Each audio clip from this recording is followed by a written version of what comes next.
Okay guys, I'm going to give you a tip on putting on some of this body work that came to mind while I was doing it. These fenders, these aftermarket fenders, don't come drilled. They come with the dimple holes marked, okay? So these are the stock spacer washers that I like to use because they protect the plastic from crushing when you torque them. So the first thing you want to do when you start putting dirt bike bodywork in is you want to clear the threaded area with a pick. It's very important. See this, guys? You want to just get a pick up in there and just make sure there's no blockages and big old chunks of stuff in the way. You know, sand, like see that sand that just came out? That's from where I sandblasted it. Okay? So you want to get all that stuff out. Then you want to take some kind of cleaner, spray up in there, make sure it's good and clean. Don't want to spray all over your newly sprayed exhaust, but you know, just get up in there, wet it down, get it loose like that, and then blow it out.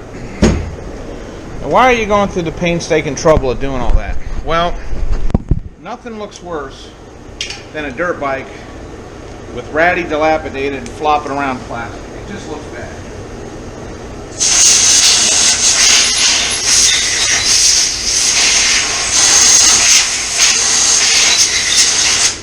So now that we got the threads clean and blown out, I'm going to chase them with a bolt. You can chase them with a tap, but be careful on those rear holes because in the back it's a blind hole and you don't want to break a tap in a blind hole. If you do that, you might as well just get a used triple clamp. But you want to run your bolts in and out. Make sure they're clean. Make sure you're knocking the debris out. Yeah, see that one's still mucky. See that? See, that's why we do this, guys. Get that cleaned up. Okay, there you go. You got 4 good clean holes. All the threads are ready to go. Now, the good thing about these aftermarket fenders like this is they're pre-marked. Okay, if you were making a custom part, I could show you some template fabrication type work on how to transpose that pattern. But we're not going to do that. We're just going to drill those holes and put it on. So let's find a drill bit that fits not the size of the bolt, but the size of that inner collar. Okay, the size of that inner collar is what we're looking for. Okay, we want something maybe a little smaller that it has to mash up into. Like, I'm going to say that. That's just about the idea of that. And we're going to make it the OD smash in and hold the plastic, crush it tight. So I'm going to drill with these, with this drill bit right here.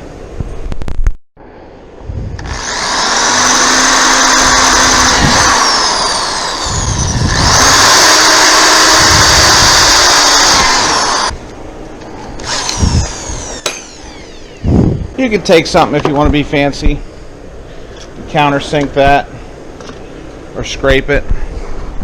I mean, I don't much care, but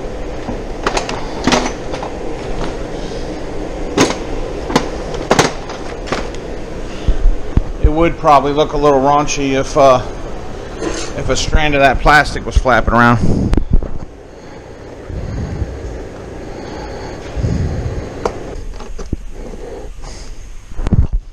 Okay, now these should be tight going in. If we did our job correctly and we didn't walk the bit too bad, these should be tight going in.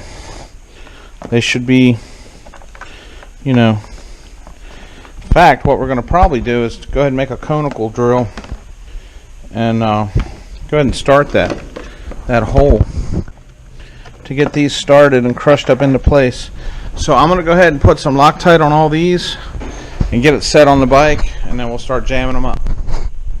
So I got the bolts in there and got them centered around those holes. They self-centered when I forced them up with a zip gun, and there you go, nice straight plastic. This number plate's not made for these forks. This is a Euro style number plate that came in the kit. It's the only generic kit I could get for that bike. The proper number plate for this bike has a center hole there, and it's all green. I actually have one of those laying around somewhere from years ago. but it's cracked. Maybe I'll ride it on there one time just for nostalgia, but yeah, this number plate will work. It's just the wrong color, but that's all right. Whatever. Either that, or maybe I'll get some white sheets for the white side panels. You know, the side panels come green. Maybe I'll just get white graphic sheets to go on there pre-cut. That way, it's white number plates all the way around. All right, guys. Okay, ladies and gents, I want to get this body work fixed. You see where this line is nice and level and smooth, and it just goes in just right, and this side sticks out. There's a couple of potential reasons for that. One is slight variations or bends in the way that the radiator is mounted, and it's flexing a certain way, but it's more likely that that's how it sat in a box in a warehouse for 20 years. UFO batches this bodywork. Every so many years they batch a bunch and then they sell it off, and they don't make any more until they need a whole new batch. This piece of plastic's probably been sitting crumpled up in the bottom of a box in a warehouse for 10 years. So I think that's why it's warped. So what we're going to do is take this old school heat gun right here that I've never even used and see if I can warm this plastic up and just kind of pull it over and work it and see if I can just get that to give up a little bit, and see if I can make that side look like that side. So let's fire this heat gun up, see what we get.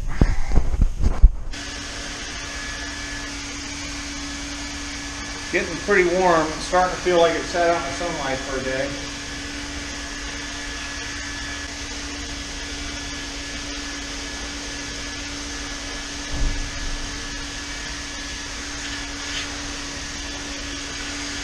Just kind of going all around. I don't really know where to heat it exactly to make it buckle that way. Somebody was a plastics expert that might know, where to hit it so that it goes where they want it. I'm just kind of warming the whole thing up in the hopes of weakening it enough to let it set.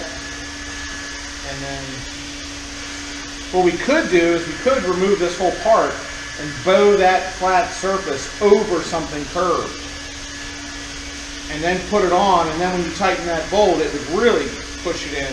But I don't know if that's necessary yet. We're going to try to just do it this way for now. See if just warming it up. Alright, so now that we got that lined up there, I mean, it's still sticking out a little bit, a little tiny bit, but it's way better than it was. I'll get some Honda polish and get that adhesive off,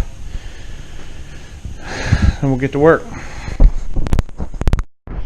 Hey guys, I was worried about these fork boot guards covers, but I was worried that they weren't going to stretch and fit because they're a couple millimeters too small. But they're like a real silicone-y type of rubber, and they stretch real easy. So I'm excited about the fact that I'm not going to have to cut and modify and boil and all kind of crazy stuff to get these on. So now when you're setting these bottoms, you see how Kawasaki made that lip there? You want to go all the way to the very bottom there. The reason they do that is to keep mud and dirt out of that seal.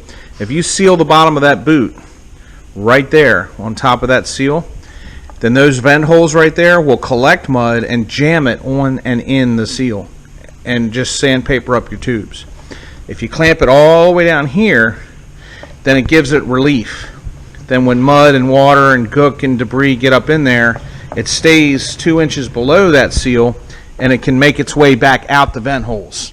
Vent holes let air in under compression and rebound, and they let dirt out when it settles. So you want to grab it down low. You don't want to grab it there. You want to grab it down there, if you can. Now these are aftermarket boots. I don't know what we're going to get. Let's see.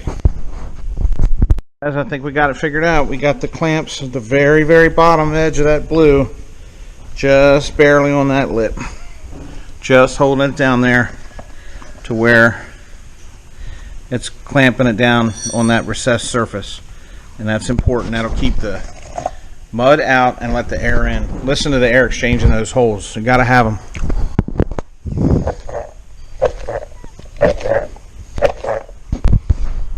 That noise is air pushing through there. So you don't have that, then you're blowing up balloons in compression. So yeah, it's gonna work good, guys. Keep your fork tubes clean. Protect your seals.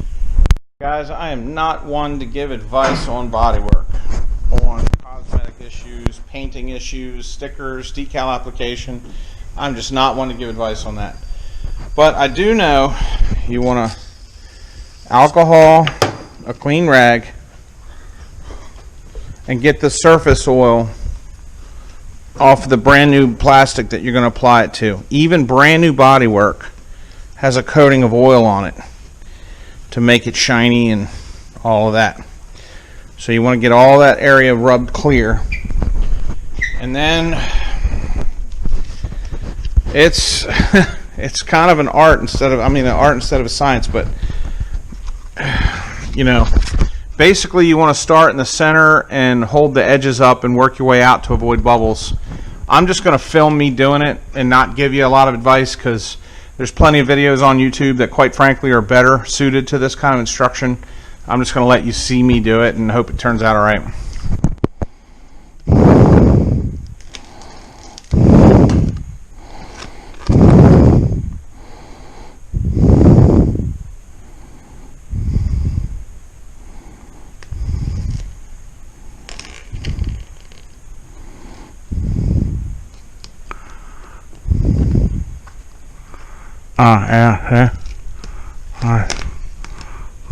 Yeah. Yeah. I do. Okay. Alright.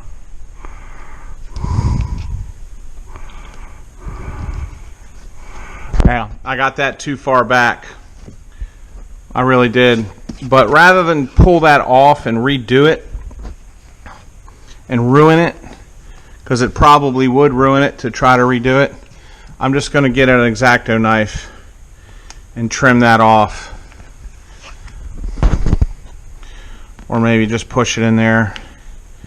Yeah, I'll just do that and heat it with a heat gun. Let's just do that. Yeah, see how I had it too far back there? I'm just not good at this kind of stuff. The Unitracks lined up pretty good. This side turned out better.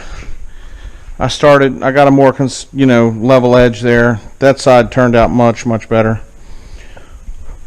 So, alright, let's put the heat gun on that and just let it conform to that curve, and by the time I peel it all back up, it's going to ruin it. It's going to destroy it. Let's not do that.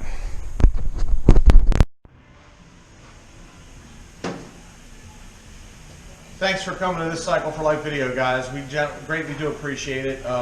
We're not doing this to make money. This isn't a financial thing. I've got day work, full-time job. But please do like, share, and subscribe, and click the notification button, because it helps us get this information in front of other people. And you never know, maybe a motorcycle will save their life too. So wear your helmets, and no matter how fast you choose to ride, please ride safe. God bless.